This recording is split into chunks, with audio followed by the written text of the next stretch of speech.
Merci. Est-ce que tout le monde est là? Ouais, on va attendre encore un tout petit peu. On va bientôt commencer. Avec 3 minutes. Ouais. Installez-vous. N'ayez pas peur. Je ne mords pas. Bon. Sinon, est-ce que le micro ici fonctionne? Oui, oui. Ouais, il a l'air de fonctionner aussi. Ce sera peut-être plus simple.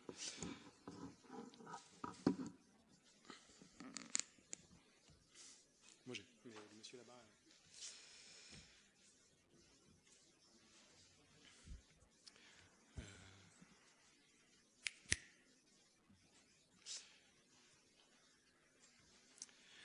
Ok, on va commencer.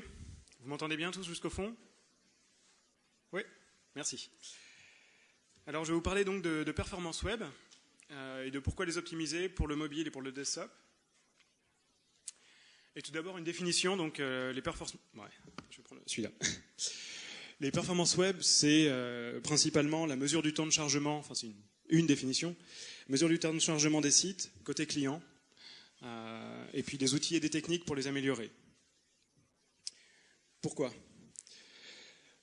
est-ce qu'on est ici en train de parler de WebPerf? Je vais vous faire une confession, j'aime pas attendre. Je sais pas vous, mais voilà. Sauf que je suis pas le seul. Il y a des études qui ont été faites qui montrent que 57% des visiteurs abandonnent une page qui met plus de 3 secondes à s'afficher. Un visiteur sur deux, 3 secondes. 3 secondes, c'est pas tant que ça finalement. Qu'est-ce qu'ils vont dire? Ce site est lent, c'est la faute des développeurs. Bah. Voilà. Et alors, je vais vous donner un chiffre qui va peut-être vous faire un peu bizarre, mais concrètement, 85% des internautes s'attendent à ce qu'un site s'affiche au moins aussi vite sur mobile que sur desktop. Au moins aussi vite, sinon plus. En fait, les performances sur mobile, c'est encore plus crucial, parce que les gens n'ont pas forcément la même connexion, pas forcément les mêmes attentes, donc il faut aller encore plus vite. Là, il y a un souci, bon, tant pis. Vous n'êtes pas des internautes moyens. Excusez-moi, hein.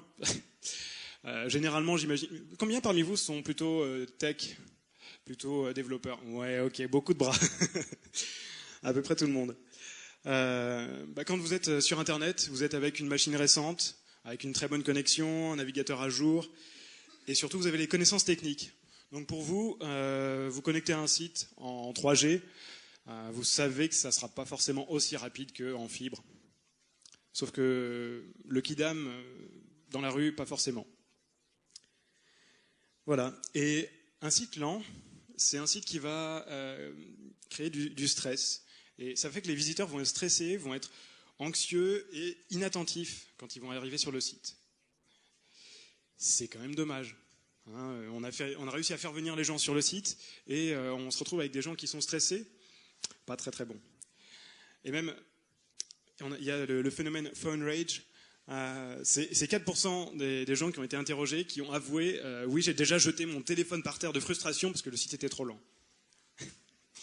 Alors je comprends que vous ayez envie de recycler tous les Android 2.3, etc., hein, pour avoir des bons navigateurs mobiles, mais il y a d'autres moyens. Voilà. Et en fait, un truc qui est assez effrayant, c'est que... alors je ne sais pas si vous connaissez HTTP Archive. Levez la main ceux qui connaissent. Ouais. Donc, merci. HTTP Archive, c'est un site qui va mesurer le temps de chargement des sites principaux d'Internet à intervalles réguliers et noter plein d'informations, le nombre de requêtes, le nombre de domaines, de sous-domaines, de fichiers tierces parties, etc. C'est super intéressant. Ils génèrent pas mal de statistiques. Et avec leurs statistiques, ils ont découvert qu'en novembre 2010, à peu près, le poids moyen d'une page, c'était autour de 700K. On saute en 2012, 1280. Novembre 2013, 1820. Si la courbe continue, on va se retrouver avec des pages de 2 mégas, plus de 2 mégas en mai prochain. 2 mégas 5, 3 mégas. Je ne sais pas si vous vous rappelez, mais la connexion en 3G, c'est pas énorme. Alors, il y a un petit problème. J'ai l'impression que la connexion avec l'écran est pas top. Parce que normalement, c'est une image, ça. C'est gênant. Merci la salle. Bon. Parlons budget donc. Tant pis pour la blague. Vous aurez une blague quand vous regarderez les slides en ligne. Donc parlons budget. Alors chez Google, c'est une petite société américaine. Hein.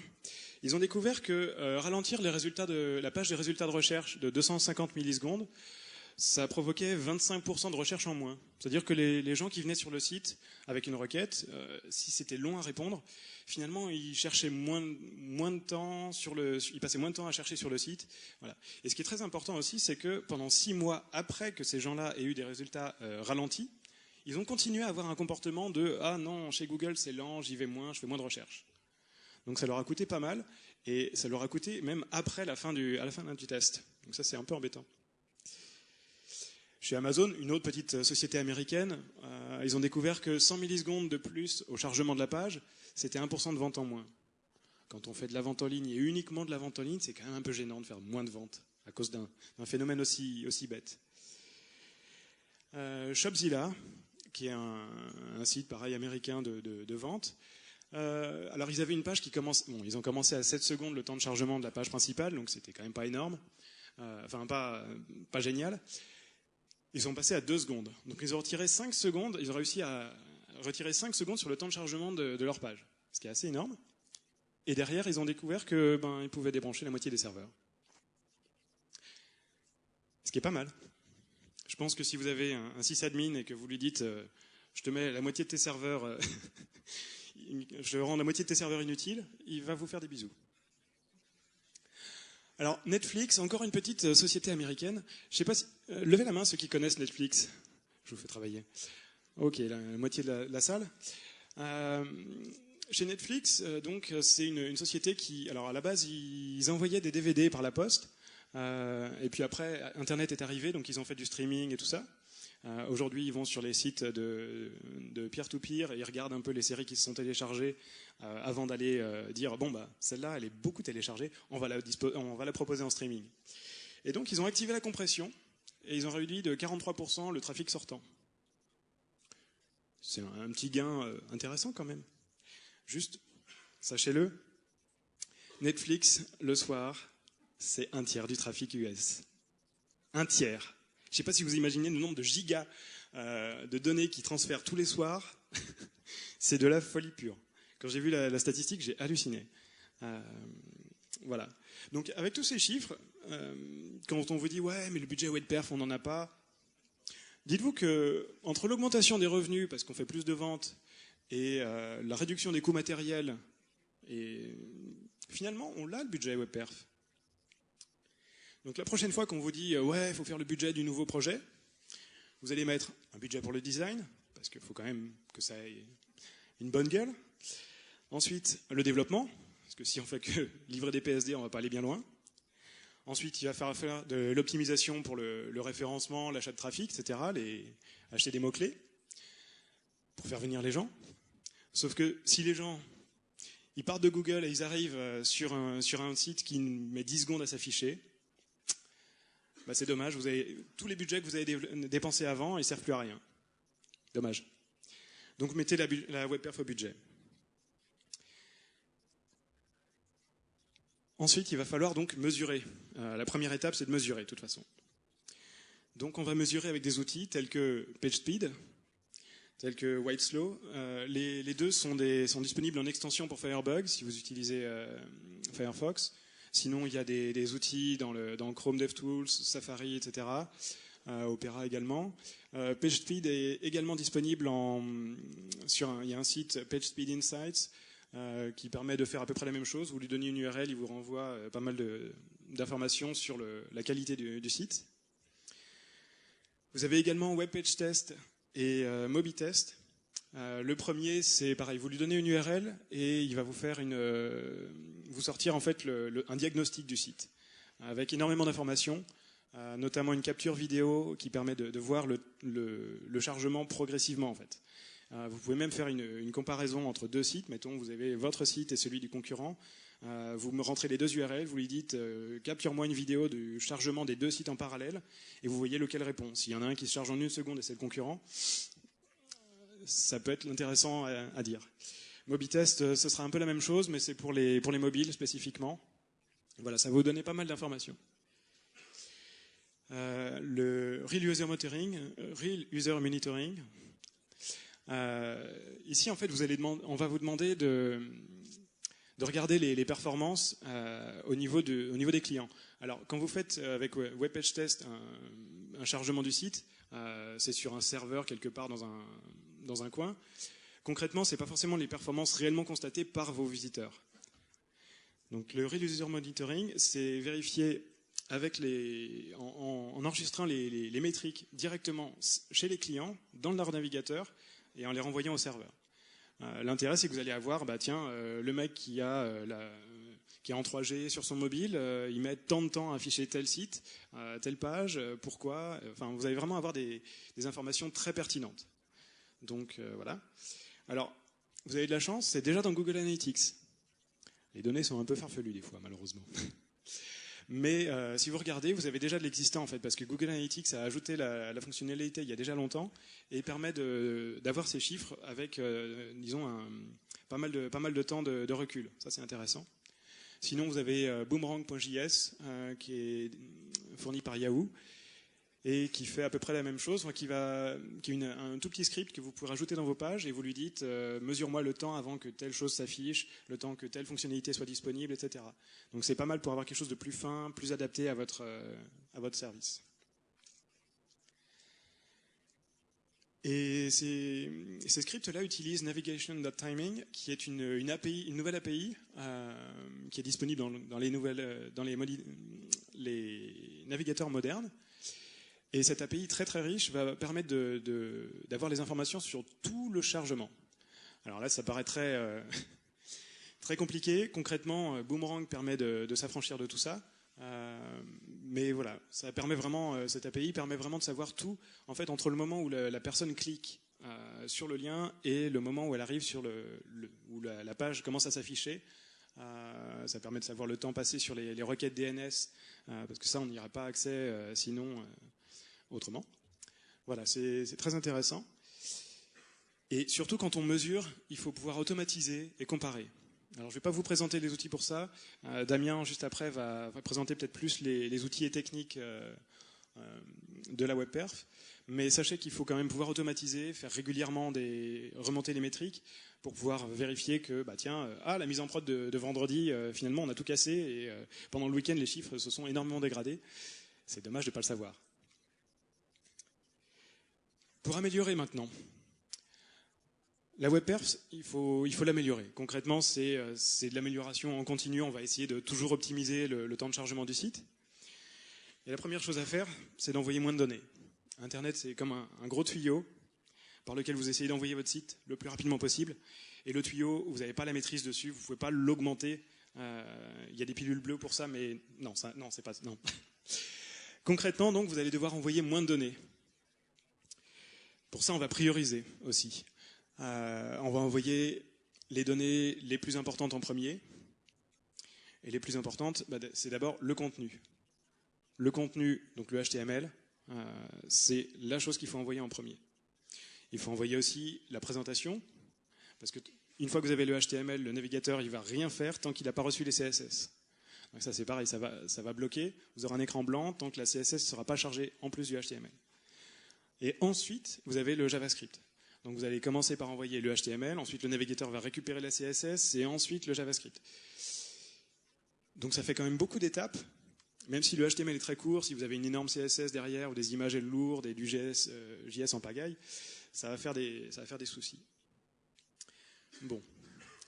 Pour parler du HTML, il y a une technique qui est pas mal, c'est d'envoyer morceau par morceau. Si vous pouvez envoyer, par exemple, alors vous connaissez en PHP flush ou obj_flush ou obflush, ça va envoyer en fait le contenu du HTML qui a déjà été généré.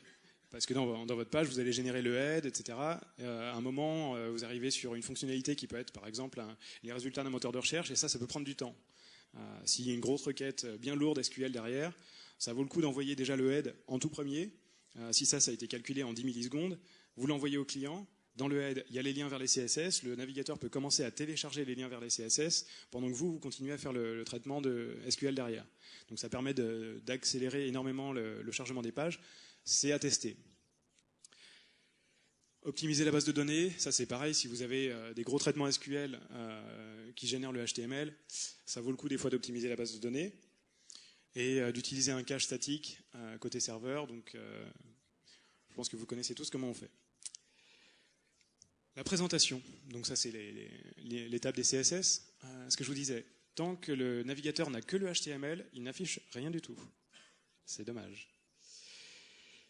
Ensuite, si vous avez des web fonts, pareil, vous avez le contenu, vous avez les images de fond, la mise en place du layout, mais vous n'avez pas encore le texte. Vous avez les puces, mais pas le texte. Donc c'est pareil. Les web fonts, c'est à utiliser quand même avec modération et peut-être pas sur le corps du texte. Pensez à concaténer aussi. Envoyer 2 CSS ou une même si vous pouvez, plutôt que 12 fichiers CSS. Vous avez des outils comme ça qui sont très pratiques. Vous avez SAS par exemple, au hasard, que vous pouvez utiliser. Vous créez donc un fichier SAS pour chaque module et un fichier style que vous exportez qui appelle tous ces fichiers-là et qui les concatène en même temps. Et qui peut même les minifier au passage. Donc là, c'est encore un autre avantage des préprocesseurs. Franchement, si vous utilisez un préprocesseur CSS juste pour concaténer et minifier, vous avez déjà énormément, vous avez une bonne raison de l'utiliser. Et puis après, vous apprendrez à utiliser les fonctionnalités les plus avancées. Mais c'est déjà juste rajouter un préprocesseur juste pour ça, c'est déjà pas mal. Parlons de JavaScript maintenant, avec l'interactivité. S'il vous plaît, ne faites pas des pages qui dépendent du JS.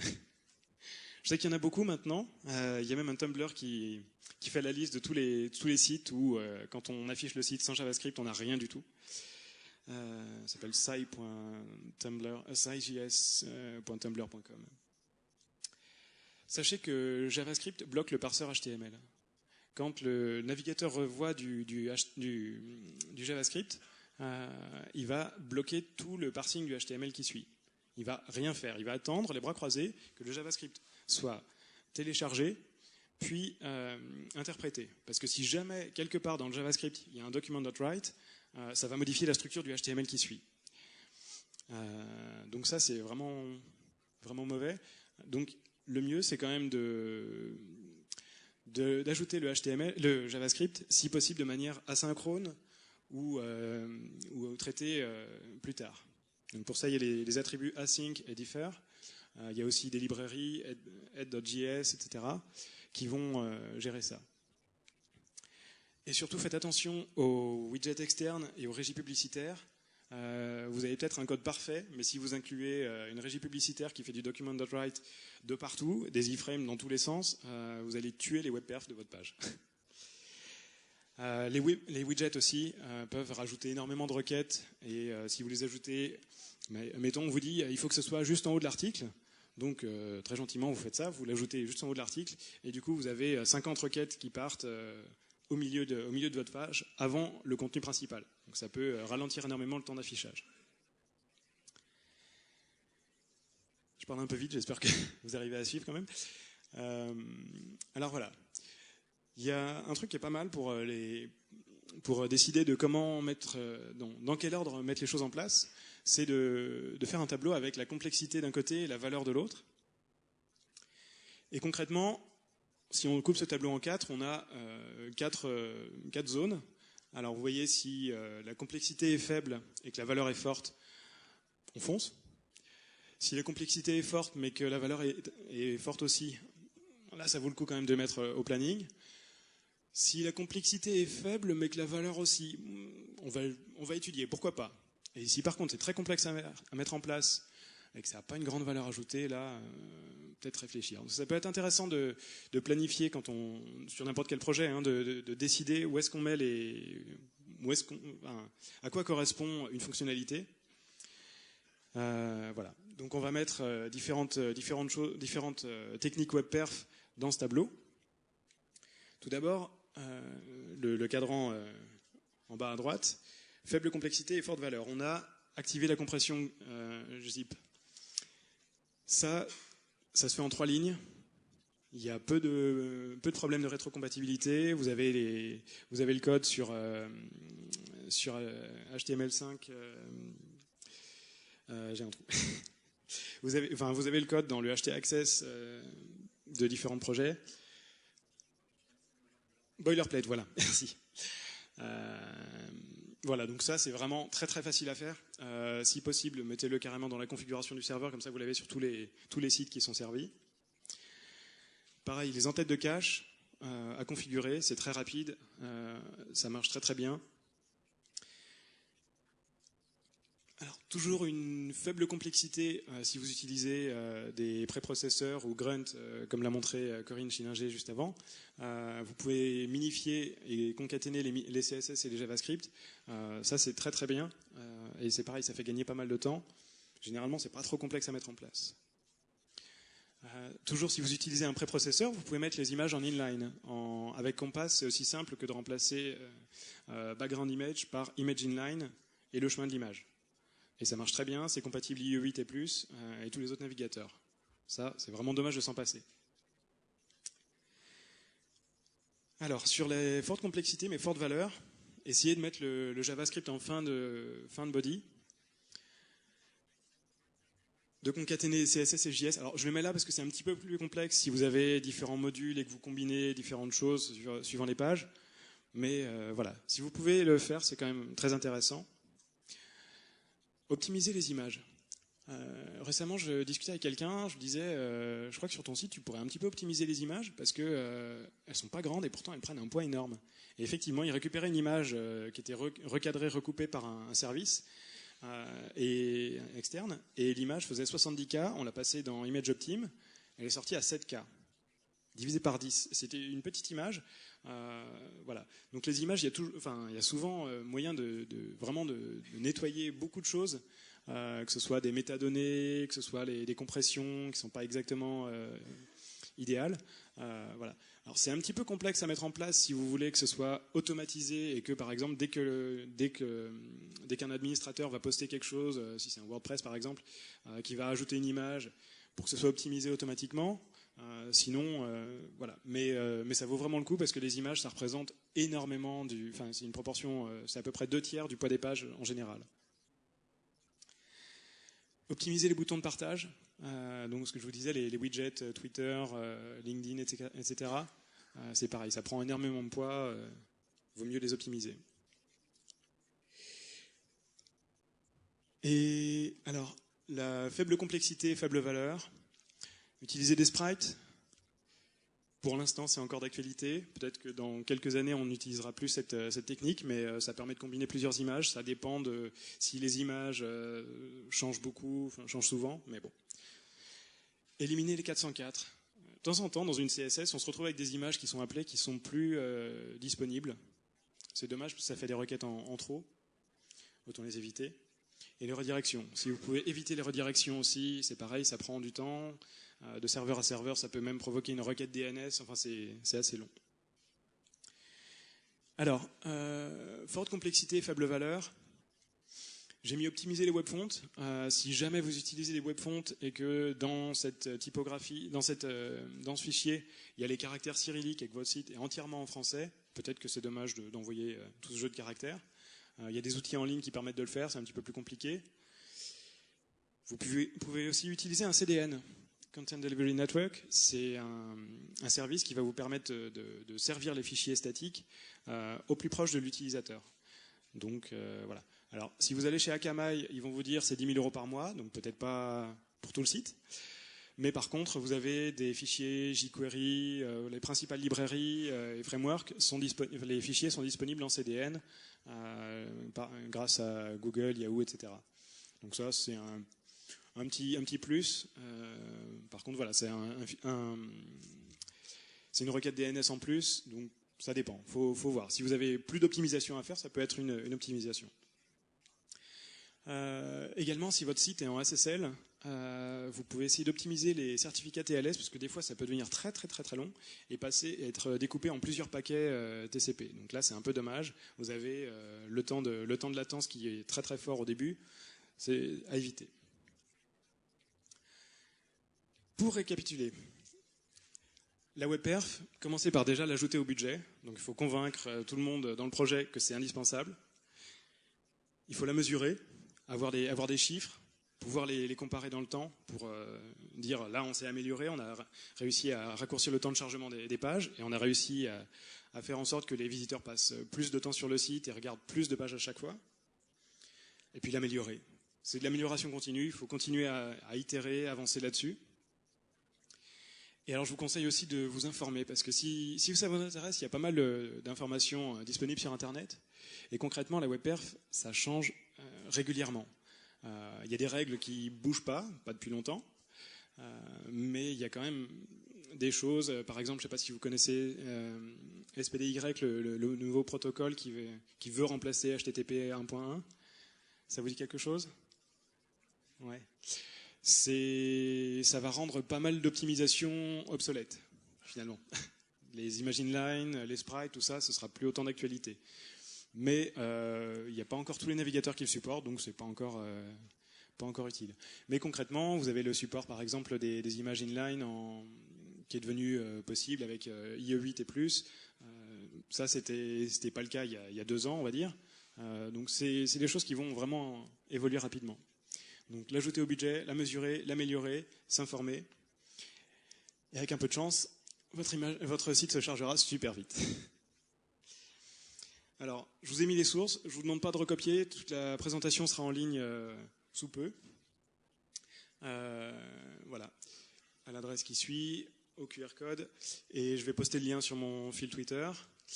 Et alors, je vais prendre quelques questions si on a le temps, mais sinon, vous pouvez me voir juste après. Et sinon, vous pourrez aussi me parler. Je serai à Paris Web la semaine prochaine pour une conférence et un atelier, et au prochain site web. Voilà. Je sais pas si... Merci.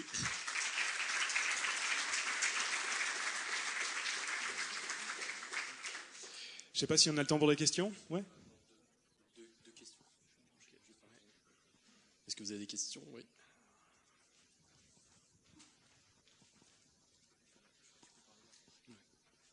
Petite question au niveau de la différence CDN et concaténation des JS. Il vaut mieux sur les jQuery, Angular & Co. Prendre les CDN ou les intégrer dans le projet et les minifier? C'est excellent, je vais en parler juste après. Rapide question. Concrètement, on peut garder qu'une seule partie. Enfin, moi, c'est ce que j'ai fait sur un projet où j'avais pas besoin de tout jQuery, juste de deux parties du framework pour de la rétrocompatibilité.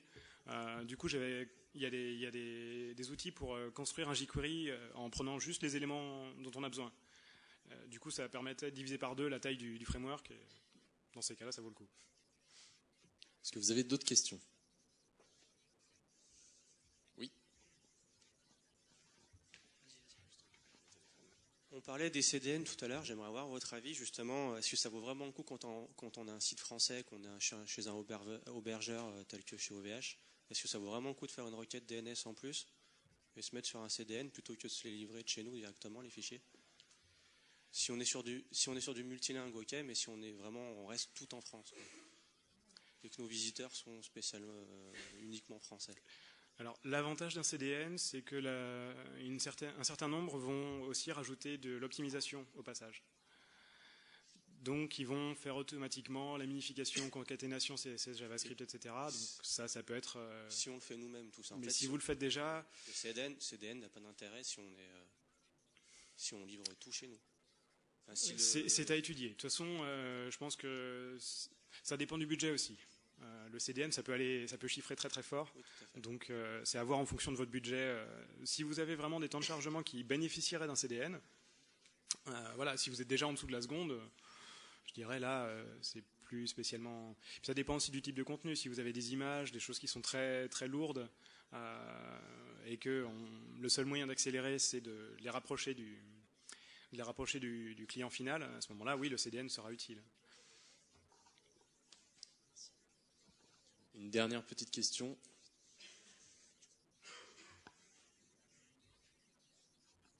Alors j'ai tendance à être assez flemmard. Est-ce qu'il y a des outils qui me permettent d'éviter d'avoir à le faire? Je pense par exemple à des outils comme Cloudflare qui pourraient être entre le serveur, enfin qui font proxy, ou des frameworks. On va en parler juste en suivant. Et je pense que c'est le mieux placé puisque dans Ruby on Rails, tout est intégré par défaut en fait. Ok, merci. Il y a eu juste un outil, c'est le mode PageSpeed. C'est développé par Google. C'est un module Apache qui permet de faire ce genre de choses. Sinon, oui, vous passez par des CDN. Souvent, ils permettent de l'accélérer. Ouais. Voilà. Merci à tous. Merci.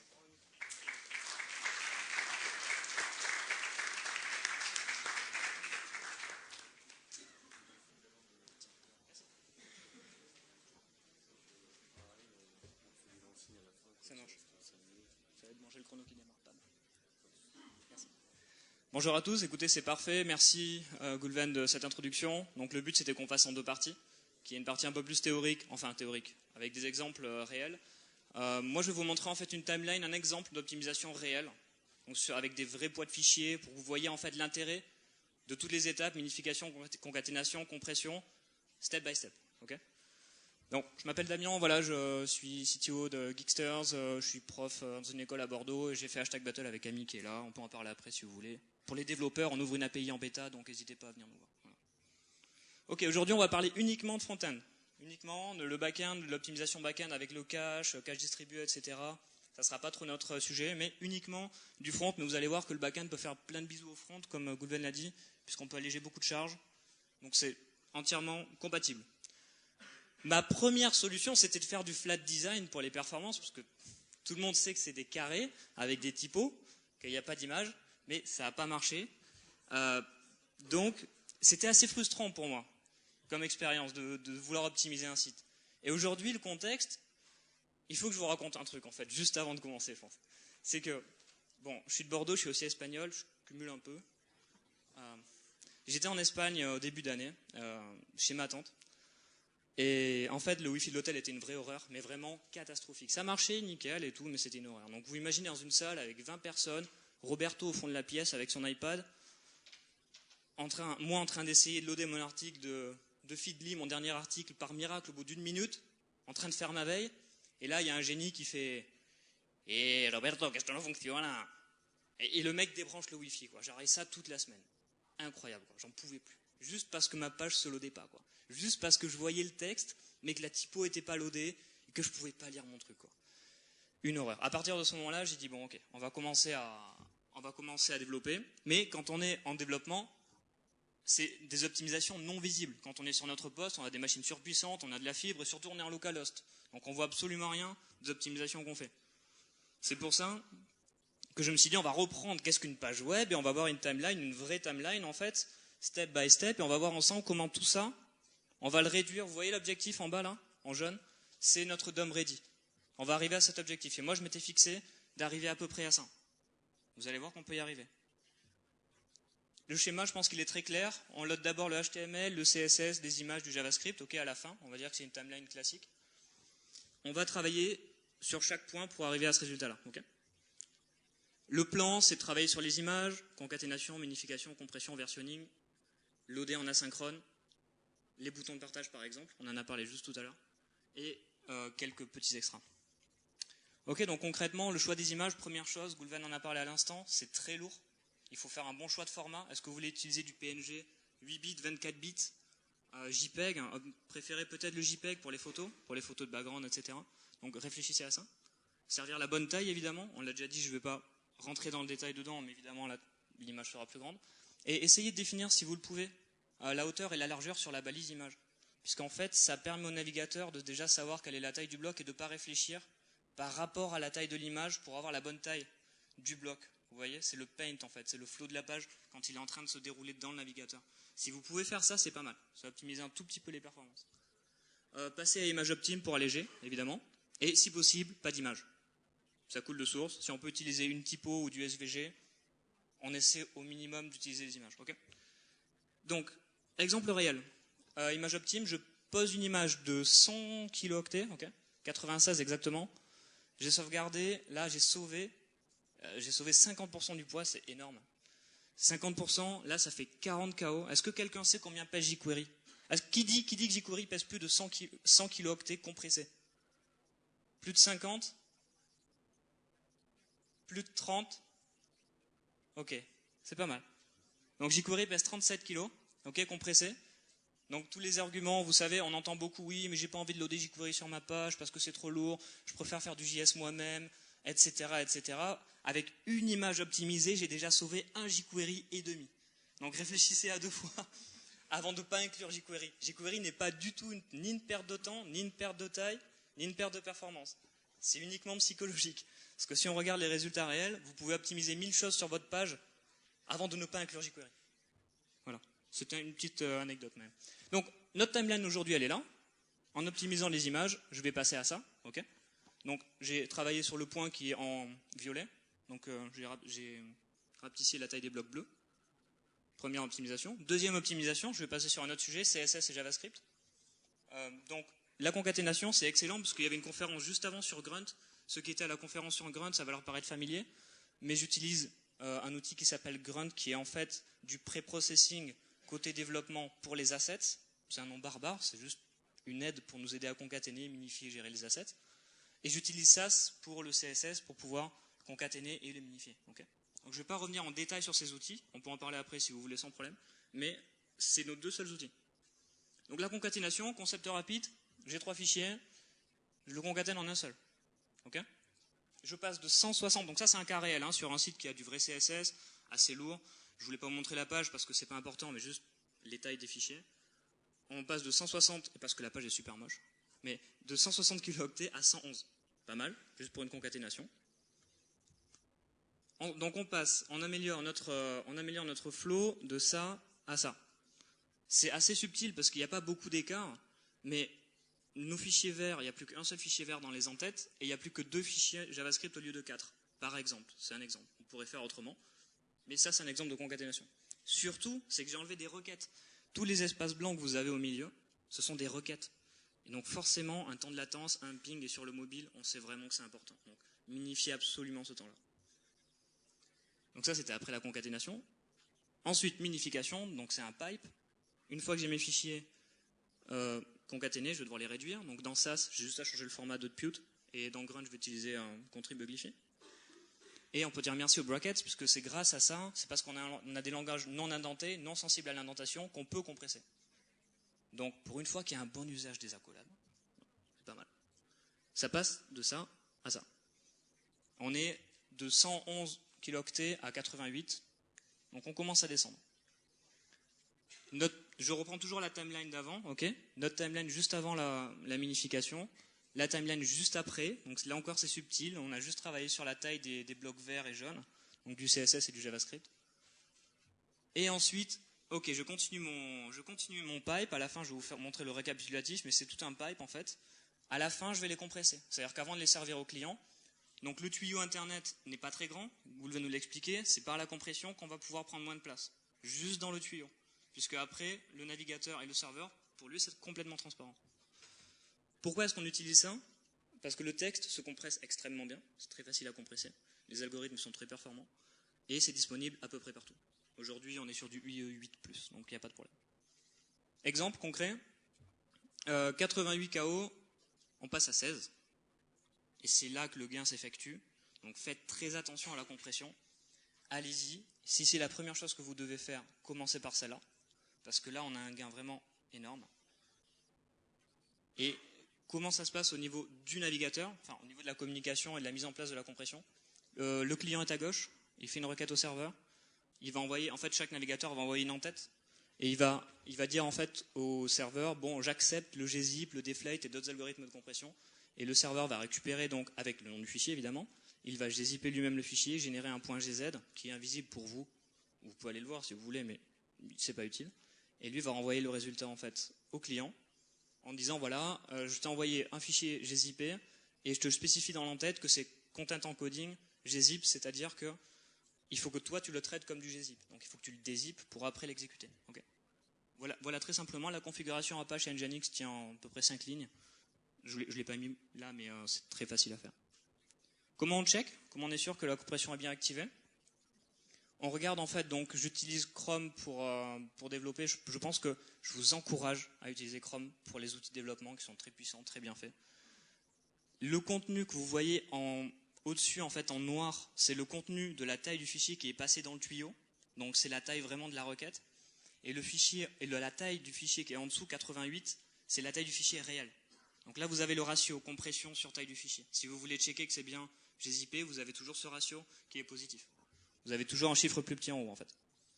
Et deuxième check, évidemment, c'est aller dans les headers HTTP. Et dans les headers HTTP, si vous regardez quand j'ai fait un get sur le screen.css, alors il m'a renvoyé content encoding gzip. Donc là, je suis certain que la compression a bien passé. Les deux checks rapides. Alors là, ça va descendre lourdement. Ok ? On a travaillé sur la taille des fichiers verts et jaunes, toujours. Et même d'ailleurs du HTML, qui peut être envoyé gzip. Déjà, on n'est pas loin là. On n'est pas loin, on a beaucoup amélioré avec finalement peu de choses. La mise en place de grunt, concaténation et minification, c'est assez simple. Si vous prenez un peu de temps, on parlait du budget, perf, ça vaut le coup de prendre en fait 2 jours, 3 jours de dev et d'intégrer ces outils-là pour toute votre équipe. Puisque c'est votre équipe qui va devoir travailler avec et vous allez voir que c'est facile. Prenez le temps de l'intégrer à au temps de développement. Ok, dernière étape. Je pense la moins bien connue, ou peut-être pas la moins bien connue, mais la moins étudiée ou celle que je vois le moins sur le web. Parce qu'on parle beaucoup de concaténation, minification, compression. Je pense que pour la plupart d'entre vous, c'est pas nouveau. Mais le versionning des assets, ça répond justement, par exemple, à la question de Camille tout à l'heure. Est-ce qu'il y a des outils tout faits pour faire ça? Oui, par exemple, dans Ruby on Rails, Sprockets, qui est ce qu'on appelle l'Assets Pipeline, qui fait tout ce que je vous ai montré avant, d'accord? Absolument tout. Concaténation, minification, compression et versionning. C'est quoi le versionning? Ça correspond à donner à chaque nom de fichier, à chaque version, donc à chaque modification, lui donner un nom unique. Comment?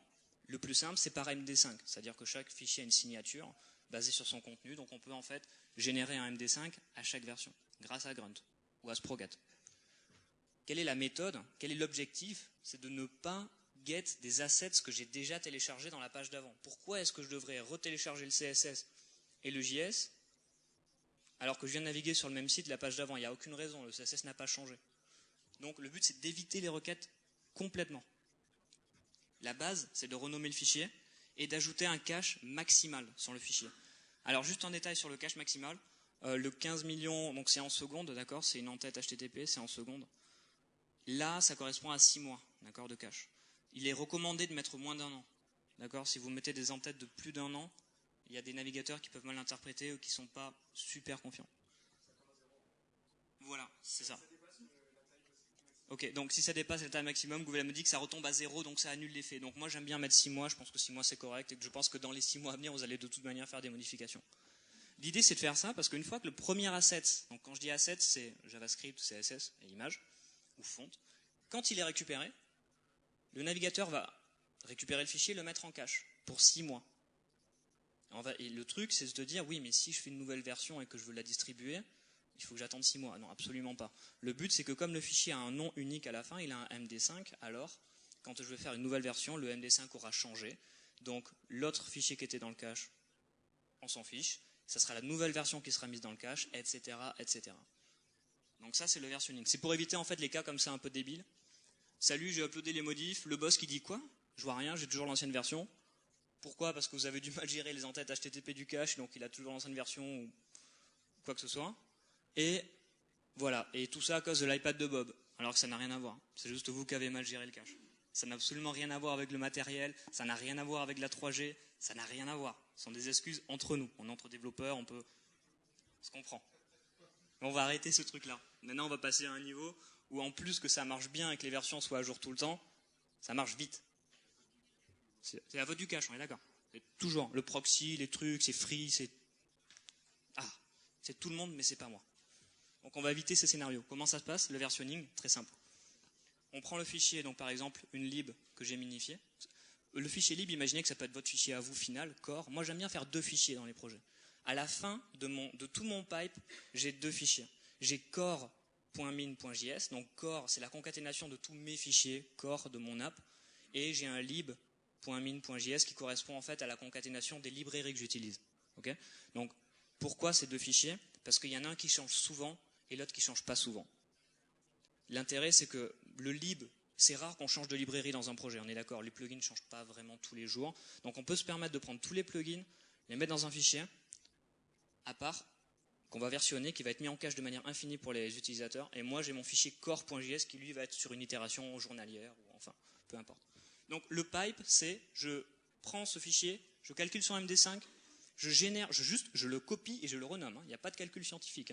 Je le copie et je le renomme en lib.min le md5.js. Très important de le mettre dans le nom du fichier et pas en parenthèse. Vous savez, vous avez point d'interrogation, v-123. Vous avez déjà vu ça dans les trucs, genre ouais, mais c'est la version du JS. Non, bullshit. Parce que ça passe pas dans les proxys. Lui, il va tronquer à la première, au premier paramètre, et il va dire ça c'est lib.js. C'est pas lib v1.js. Donc dans le nom du fichier, très important. Et la deuxième chose, c'est qu'il va générer en fait un mapping, donc une table de correspondance pour que moi je sache quelle est la dernière version de l'asset. Donc lib.min.js, là dans mon cas, ça sera ce fichier-là, d'accord ? Il génère un petit JSON. Okay, et comment je vais faire pour utiliser ce JSON, ce mapping ? Donc tout ça c'est fait par défaut, par exemple dans Sprocket, d'accord ? Tout ça c'est fait par défaut, mais vous pouvez le faire vous-même dans n'importe quel projet. Donc là je l'ai fait un exemple en Ruby très simple, mais vous pouvez par exemple, avec Grunt et le setup que je vous ai montré, avoir, si vous êtes en production, vous utilisez le nom du fichier de production, donc vous parsez le JSON en fait du mapping et vous prenez le bon nom, ou alors vous utilisez le nom du fichier lui-même. Okay ? Vous voyez, il y a deux strings de sortie, build et dist. Dist, c'est la distribution, c'est pour mes clients, c'est pour la prod, et build, c'est moi en dev qui rebuild à chaque fois. Si vous avez regardé la conf sur Grunt, c'était parfait. C'est exactement ça. Le build, en fait, Grunt va watcher et compiler dans le build. Exemple rapide de helper de vue. Alors, est-ce que Grunt c'est rapide ? Oui. On va dire, ouais, mais tout ça, il faut concaténer, minifier, nanani, il faut versionner, etc. Dans Grunt, ça prend 1 seconde 6 sur un vrai projet de taille réelle, avec jQuery, Backbone, Underscore, au moins 3 plugins, enfin avec un vrai code, d'accord ? On est autour de 1 seconde, et encore, ça peut être encore plus rapide. Ok ? Une fois qu'on a fait tout ça, je finis sur le loading asynchrone, très important, c'est là où on va gagner la fin, les derniers morceaux qui nous manquent. Le but, c'est d'accélérer le DOM load, c'est d'accélérer le moment où la page est prête pour mon utilisateur, au moment où il peut cliquer et faire des choses. Et c'est donner un feedback visuel, c'est montrer que quelque chose s'est passé sur la page, que en fait j'ai commencé à loader le HTML, le CSS, et qu'il se passe des choses, qu'il y ait un feedback visuel, même s'il y a juste la navbar ou quoi que ce soit. On va travailler sur les images et sur le JavaScript pour l'asynchrone. J'essaie d'aller un petit peu rapidement, d'accord ? C'est pour aller jusqu'à la fin, vous montrer tout le pipe, mais la technique de base, un peu barbare, qui marche très bien pour les images, c'est de changer la source en mettant un loader.gif pour toutes vos images lourdes dans la page. Ajouter un attribut data source, data src avec la vraie image et d'utiliser un plugin en JavaScript qui va interchanger les deux. Pourquoi ? Parce qu'au moment où il va interchanger, c'est là où il va loader l'image. Donc par rapport au flux de la page, ça va être asynchrone. L'image va vraiment se loader après que la page soit prête. C'est cet effet asynchrone qui est souhaité. Ça donne ça, tout simplement. Balise IMG, j'ai une source avec un GIF, un data source avec ma vraie image, et j'utilise un plugin qui s'appelle Unveil, un plugin jQuery qui va juste interchanger les deux. Vous pouvez le faire à la main, bien sûr, mais là, c'est un exemple de plugin très simple. Ok, donc maintenant, là, il faut être un peu plus attentif, c'est qu'on passe de ça à ça. Alors, ça, c'est la timeline d'avant, ça, c'est la nouvelle timeline. Les images, les carrés bleus sont après le JavaScript, parce que les vraies images vont être loadées après. Vous voyez ? Mais on a accéléré le DOM ready, parce que le DOM, la page était prête avant que les images arrivent. Vous voyez, on a juste interchangé les deux. Je passe de ça à ça. On s'approche de l'objectif. Comment on va finir pour cet objectif ? Le loading asynchrone de JavaScript, c'est un peu le même principe, mais un peu plus tordu, parce que JavaScript, c'est vraiment débile comme truc. C'est vraiment, à chaque fois, on se prend le chou sur ça, mais alors que c'est simple, d'accord ? Je vous jure que c'est simple. Ça, aide.js, vous le mettez en place demain dans la matinée. Pas d'excuses. Rien du tout. Vous déclarez les fichiers que vous voulez télécharger, vous déclarez un callback, et c'est fini. C'est fini. Pas de AMD, vous avez dû lire des trucs tordus sur le net, quand vous avez tapé loading asynchrone JavaScript, vous avez dû lire des trucs genre, ouais, mais il y a require.js, ou faire des modules AMD et tout. Pourquoi pas ? Super, pour ceux qui l'utilisent et qui le maîtrisent. Je pense que c'est une excellente chose. Franchement, continuez. Mais si ça vous a pris la tête et que vous n'avez pas envie de faire ça en prod et que vous voulez que ça vous prenne juste 2 minutes, utilisez aide.js. C'est super simple. Exemple concret, je load aide.js, comme son nom l'indique, je vais le loader dans le head, pas dans mon body, dans le head. C'est un peu une contre-pratique, mais qui en fait peut booster les perfs. Je déclare les fichiers que je vais télécharger et j'appelle mon callback. Le callback ici, En bas, c'est votre nouveau en fait jQuery ready. D'accord? Votre jQuery ready là, c'est ça. Parce que pourquoi? Qu'est-ce qu'il fait jQuery ready? Il attend que le DOM soit prêt et il déclenche le callback. Là, c'est ce qu'il fait. Sauf que lui, il ajoute quand tous les fichiers sont téléchargés et qu'ils sont exécutés. Ils sont exécutés dans l'ordre, hein, d'accord? Ils sont exécutés dans l'ordre dans lequel je les déclare. Une fois que tout est téléchargé et que le DOM est ready, alors j'exécute le callback. Donc ça, c'est votre nouveau jQuery ready, c'est tout. C'est simplement que ça. Ok? Et on passe de ça à ça. C'est un peu plus tordu, mais il faut juste regarder attentivement. Vous voyez dans le head, avant le body, j'ai un petit fichier jaune qui s'est intercalé. Ok? Vous avez ça avant, ça après. J'ai un petit fichier jaune qui est head.js, et c'est head.js qui va télécharger le deuxième flux en bas de blocs jaunes, qui sont d'autres fichiers JavaScript. Il va les télécharger, et une fois que les fichiers sont téléchargés, ils vont s'exécuter, quand le DOM est prêt aussi. Et c'est lui qui va appeler, par exemple, vous rappelez le unveil.js. C'est lui qui va, parce que dans mon unveil.js, il vient dans des fichiers qui étaient là. Il va télécharger la suite des fichiers. Vous voyez? Je vous ai pas trop perdu? Bon, ça va alors. Ok. Et à la fin, au top du top, c'est qu'avec le temps, sur la deuxième visite du navigateur, enfin deuxième lien visité sur votre site, on a tout viré. On a viré le téléchargement du CSS et le téléchargement du JS et de la plupart des images si vous les avez versionnées. Ce que j'appelle versionner, c'est avec le MD5. Normalement, vous avez quasiment plus rien. Quasiment plus rien. Vous avez éventuellement quelques images qui traînent, vous savez, dans un blog post ou comme ça, mais on devrait arriver à ça. C'est l'objectif. Je passe rapidement dessus. Goodven a expliqué l'intérêt de faire attention aux plugins sociaux. Vous avez des plugins pour vous aider à faire ça, comme Socialite, Add10, Share, qui sont des plugins qui vous permettent de loader de manière asynchrone les widgets de like, etc., mais de manière intelligente. Par exemple, pourquoi est-ce que vous devez loader le fichier au load? Pourquoi ne pas attendre qu'il scrolle? Si le truc est en bas de la page, il faut delay absolument le téléchargement du widget. Donc attendez le premier scroll ou attendez qu'il ait scrollé 100 pixels et après télécharger les widgets. Vous voyez? Ça change complètement le visuel et le flow de la page. Dans quelque chose de positif pour l'utilisateur. Parce qu'il n'a pas besoin de voir les plugins qui sont à 1000 pixels en bas alors que vous êtes juste en haut. Grâce à des plugins comme cela, vous pouvez, au moment du scroll, le déclencher après, par exemple. Il faut être créatif. Les extras rapides, les sprites, on en a parlé tout à l'heure, combiner les images. Le CDN, la question qui est revenue plusieurs fois, réfléchissez beaucoup avant d'en utiliser un. Toutes les optimisations que je vous ai montrées sont faites sans CDN. Le CDN, ça sera un peu la surcouche bonus à la fin qui viendra vous aider pour le mobile et jouer sur la latency. Mais réfléchissez, faites beaucoup de choses avant le CDN. C'est beaucoup plus simple de faire ce que je vous ai montré que de mettre en place un CDN. Donc, faites plutôt dans l'ordre. Et éventuellement, regardez, jetez un œil à TurboLinks. Ceux qui connaissent, c'est intégré dans Ruby on Rails 4 maintenant. C'est une librairie JavaScript qui est super bien, qui donne des effets rapides. Pourquoi? Puisqu'en fait, TurboLinks est là pour télécharger le site en Ajax, en arrière-plan, et vous renvoyer uniquement le HTML. C'est comme si vous faisiez du cache busting, ce que je vous ai montré, c'est-à-dire le versionning des assets, mais il le fait tout seul. Ça peut vous aider. Jetez un œil, c'est super sexy, ça s'implémente facilement, et ça a des super effets. Ça marche très bien sur mobile aussi. Ok, les outils, on en a parlé. Lisez les guides de Yahoo et de Google surtout. Ils ont 2 guides extrêmement bien faits. Lisez-les attentivement.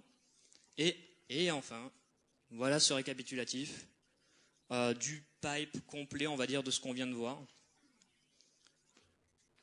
On a 5 minutes, mais je voudrais prendre le temps de revenir dessus avec vous, juste avant les questions. On est parti de 160 KO de fichiers sources, donc des fichiers séparés. Je les ai concaténés. Ensuite, minifiés. Ensuite, j'ai fait un hash, le versionning MD5, qui n'a pas changé la taille du fichier, mais qui l'a juste signé. Ensuite, j'ai activé le gzip sur mon serveur. Okay, donc, vous avez en bas les steps. Je l'ai activé sur le serveur. Et puis, je l'ai mis en cache de manière, pas infinie, mais 6 mois. Ce qui est pour nous de manière infinie, mais on va dire 6 mois. Et ensuite, à la fin de tout ce pipe, le bonus, c'est que je le load de manière asynchrone du côté du client. Voilà le pipe complet, voilà ce que vous pouvez optimiser. Vous pouvez prendre une brique, commencer à l'optimiser, mais je vous conseille d'aller dans ce sens. Enfin, c'est comme ça qu'on va optimiser le pipe. J'ai fait le tour. Merci.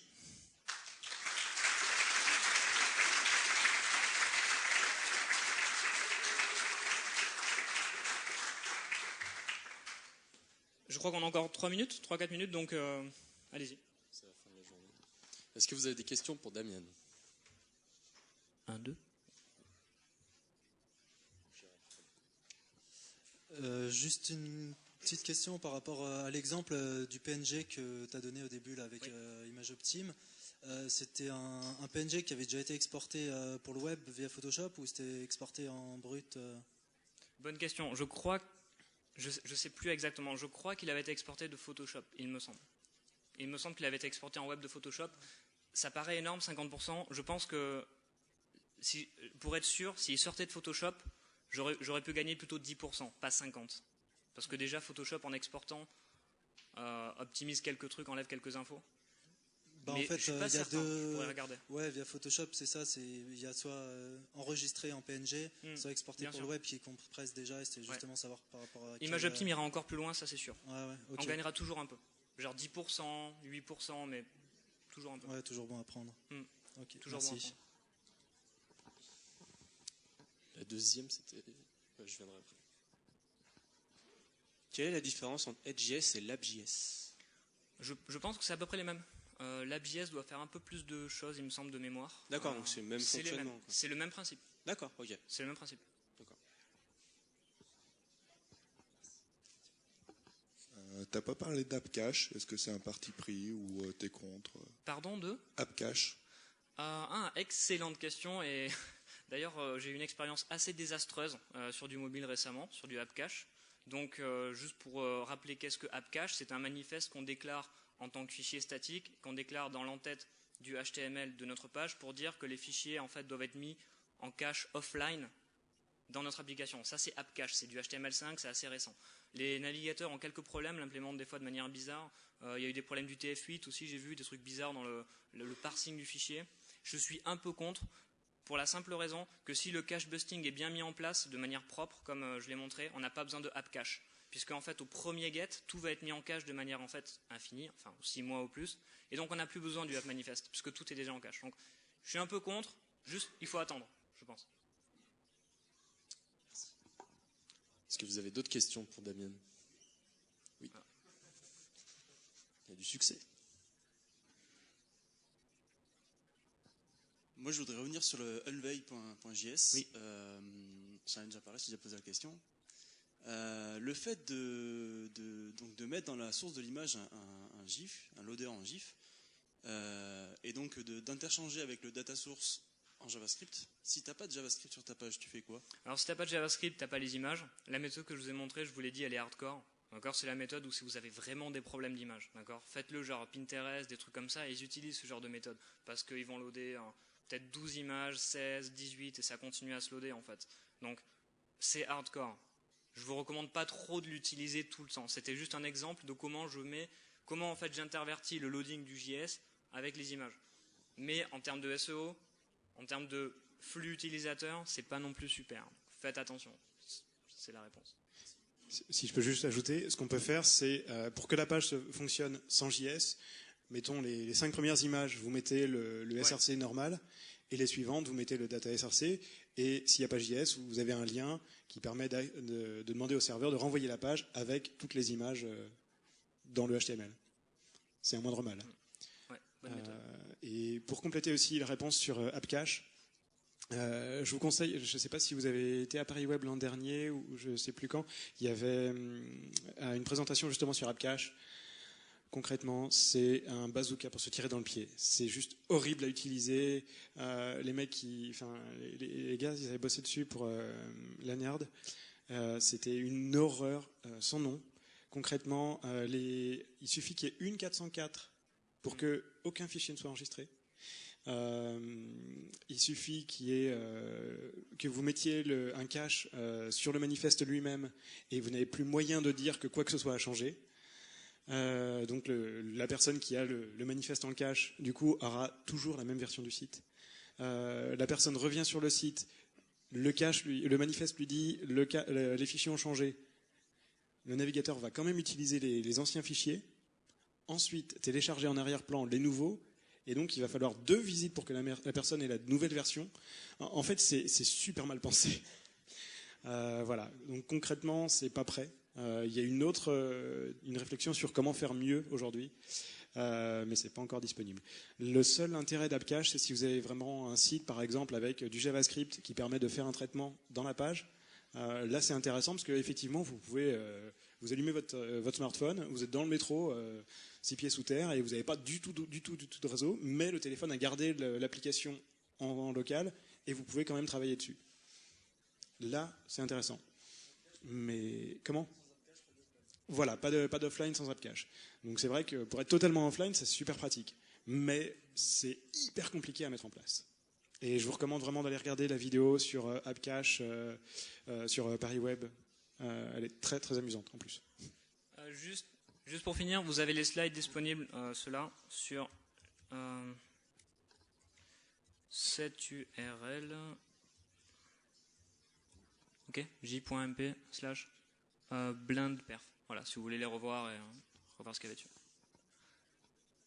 Je voulais juste apporter une petite précision sur le lazy load et le SEO. Ça a vraiment aucune importance par rapport au référencement. Il suffit juste de mettre la balise NoScript et Google comprend très bien la balise NoScript. Il y a eu des tests de fait là-dessus, donc le lazy load pour le référencement, il n'y a vraiment aucune incidence.